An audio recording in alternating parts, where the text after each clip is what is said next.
Well, children of class 12, there are certain things which we are ignorant of. Now, these are some of the things to keep in mind. First, we'll discuss about composition. Often, children, you ask me, what is the best way to score in composition? Now, in composition, when you are seeing the topic or the topics that are given to you, the first thing that you should keep in mind is, are they familiar to you? Okay, so if you are acquainted with the topic, then go for it. If you think that while writing the topic, you will not be able to complete the matter, and in the midway it remains incomplete, and again you cancel it and then begin afresh with something else, that will give you a very bad impression about you. Next is the matter. When you are writing the matter, see that you don't run out of context and you go overboard and you go beyond to certain other matters. That is not permitted. Third part is originality. Originality means something must be extraordinarily yours. The topic should not be a repetitive one. Certain facts that everyone knows about must not be mentioned. And so that's how your interest will be also grasped while we read that composition of yours. Now, so when selection of topic is over, you come down to writing it with your pen on paper. Here it starts. So first thing is, what you should remember about writing a composition is introduction.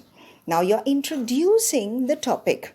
That means you are trying to make it interesting from the very first sentence. You can use quotes, you can use, often people use, proverbs, you can use certain interesting anecdotes, but whatever you are using, you have to make it interesting. Second part, or rather the third category of discussion is content. Now, content is what? The matter, the substance that you are writing on. It must be organized with proper sequence of points and subpoints. Now, while you are organizing it, you have to keep a good watch on your vocabulary. Your vocabulary will be considered good if you have a grasp of language. By grasp of language, I mean that not using ornamental or decorative words, sentences, figures of speeches, idiomatic expressions. No. If you are well acquainted with those, then go for it. If you are not sure of yourself, then just go for plain, simple, good English with correct grammar. Now, after you've finished writing your content, go for the last part of it, and that is conclusion. Now, what is conclusion?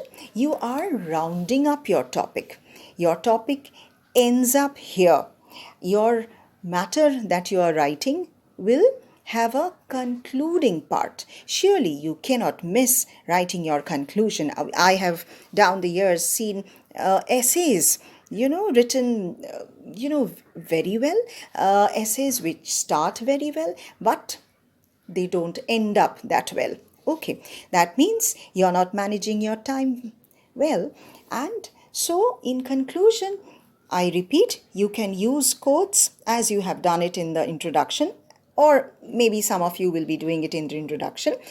And you can also, use quotes here too. And the last part, it may, appear a little bit humorous to you, but revision is what I need to tell you that you must be doing it. Why?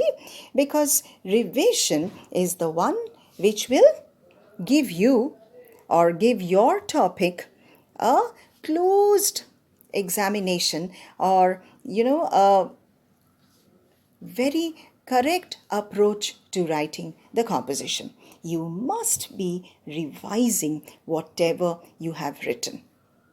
Okay, that's all. Thank you, children.